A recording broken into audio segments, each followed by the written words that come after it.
আসসালামু আলাইকুম এভরিওয়ান, আশা করি অনেক ভালো আছেন। আমি আবারও হাজির হলাম এলিমস 8.4 আর 15 ভার্সন থেকে আর 18 ভার্সন পর্যন্ত ব্যবহার করার জন্য নতুন কিছু এক্সেন ফাইল নিয়ে। এক্সেন ফাইলগুলো দিয়ে কিন্তু আপনি হিউম্যান ফটোগ্রাফি করতে পারবেন। অলরেডি কিন্তু আপনার ফটোগুলো দেখতেই পারতেছেন কতটা প্রিমিয়াম কোয়ালিটির ফটোগুলো কিন্তু আসতেছে। এছাড়াও আপনি day side, night side, macro ফটোগ্রাফির জন্য কিন্তু এক্সেন ফাইলগুলো চাইলে ব্যবহার করতে পারেন। এই এক্সেন ফাইলগুলো কিভাবে সেট আপ করে ব্যবহার করবেন সবকিছু বিস্তারিত দেখিয়ে দেবো। আমাদের কালার ভার্সন, যারা এই ধরনের কালার ভার্সন অ্যাপ্লিকেশনগুলো ব্যবহার করতে চান, ভিডিও ডেসক্রিপশনে আমাদের টেলিগ্রাম চ্যানেল দেওয়া থাকবে, ওইখান থেকে আপনারা এই অ্যাপ্লিকেশনগুলো ডাউনলোড করে নিতে পারবেন। সব ধরনের কালার ভার্সন অ্যাপ্লিকেশনের লিঙ্কগুলো কিন্তু ভিডিও ডেসক্রিপশনে দেওয়া থাকবে। দেখতে পাচ্ছেন এখানে যে এক্সেন ফাইলগুলো দিতেছি, এই এক্সেন ফাইল দিয়ে কিন্তু আপনি day side, night side, human ফটোগ্রাফির জন্য কিন্তু ব্যবহার করতে পারবেন। চাইলে কিন্তু আপনার ম্যাক্রো ফটোগ্রাফির জন্য কিন্তু এক্সেন ফাইলগুলো ব্যবহার করতে পারেন। খুবই প্রিমিয়াম কোয়ালিটির কিন্তু ফটোগুলো আসবে। অলরেডি কিন্তু আপনার কালারগুলো দেখছেন, লাইটরুমের প্রিসেটের মতো কালারগুলো কিন্তু আসতেছে। অনেক ফাইলটা দেখতে পাচ্ছেন, এটা দিয়েও কিন্তু আপনি সেলফির জন্য কিন্তু হিউম্যান ফটোগ্রাফি করতে পারবেন। পোর্ট্রেট মোডে একেবারে ডিএসএলআর কোয়ালিটি কিন্তু ফটোগুলো আসবে। তাছাড়াও কিন্তু আপনি ডে সাইডের জন্য, নাইট সাইডের জন্য কিন্তু ব্যবহার করতে পারেন। তবে আপনার রাতের জন্য কিন্তু হিউম্যান ফটোগ্রাফির জন্য এই এক্সেন ফাইলটা একেবারে বেস্ট হবে। আপনারা ব্যবহার করলে কিন্তু বুঝতে পারবেন। চ্যানেলে যদি নতুন হয়ে থাকেন অবশ্যই চ্যানেলটি সাবস্ক্রাইব করে দেবেন আর পাশে থাকা বেল আইকনটা প্রেস করে রাখবেন। এখন কিছু এক্সএমএল ফাইলের কালার সেটিং এর কথা বলে দিচ্ছি। অনেকের আছে আপনারা কালারগুলো পরিবর্তন করতে চান, সেক্ষেত্রে আপনার যে এক্সএমএল ফাইলটা আপনারা কালার পরিবর্তন করতে চান সেই এক্সএমএল ফাইলটা আপনারা ফার্স্টে ইনপুট করে নেবেন। ইনপুট করার পরে এখান থেকে আপনারা সেটিং অপশনে চলে আসবেন।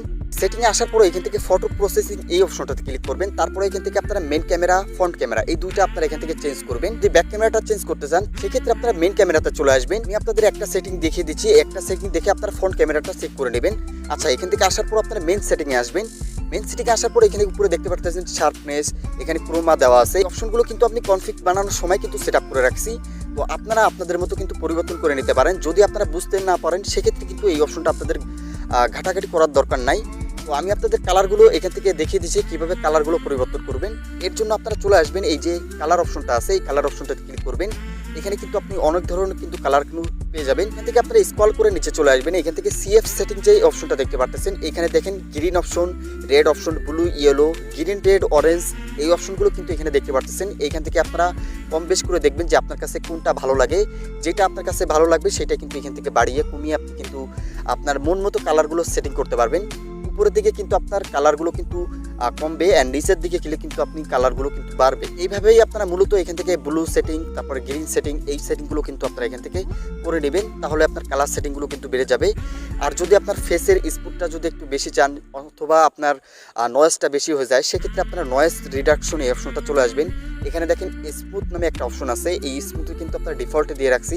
ডিফল্টে আপনার স্মুথটা ভালো কাজ করে। যদি আপনার অতিরিক্ত লাগে সেক্ষেত্রে আপনারা এখান থেকে 3 পয়েন্ট দেখতে পারতেছেন, 3.50 তো করতে পারেন, 4.00 তো রাখতে পারেন। আপনার যেটা ইচ্ছা সেটা থেকে কিন্তু এখান থেকে সেট আপ করে আপনি ফাইলটা সেভ করে নিতে পারেন। এই সেটিংগুলো হয়ে গেলে এখান থেকে আপনারা ব্যাক চলে আসবেন। এছাড়াও কিন্তু আপনারা এখান থেকে নয়েজ রিডাকশন যে অপশনটা দেখতে পারতেছেন, এখানে আছে আপনার ফটো তোলার পর কিন্তু ফটোতে দেখবেন যে একটা ফাটা ফাটা ভাব আসে, ওইটা কিন্তু আপনার নয়েজের জন্য।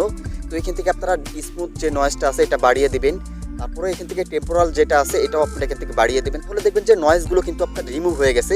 আচ্ছা, এই সেটিংগুলো আপনি মন মতো করছেন, এইটা কীভাবে সেট আপ করবেন এটা সেভ করে নেওয়ার জন্য এখান থেকে কনফিগে চলে আসবেন। তারপরে এখান থেকে সেভ সেটিং, এখান থেকে আপনি আপনার নামটা লিখে দিতে পারেন অথবা আপনি আপনার মতো একটা নামে আপনার এক্সএম ফাইলটা তৈরি করে নিতে পারেন।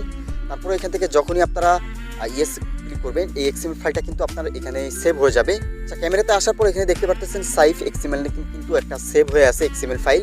এক্সএমএল ফাইলটাই কিন্তু আপনারা মাত্র সেটিং করে সেভ করলাম আপনাদের সামনেই। এভাবে কিন্তু আপনারা সেভ করতে পারবেন।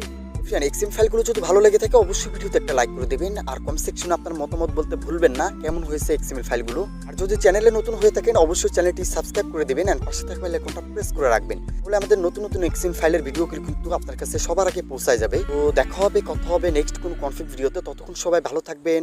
আল্লাহ হাফেজ।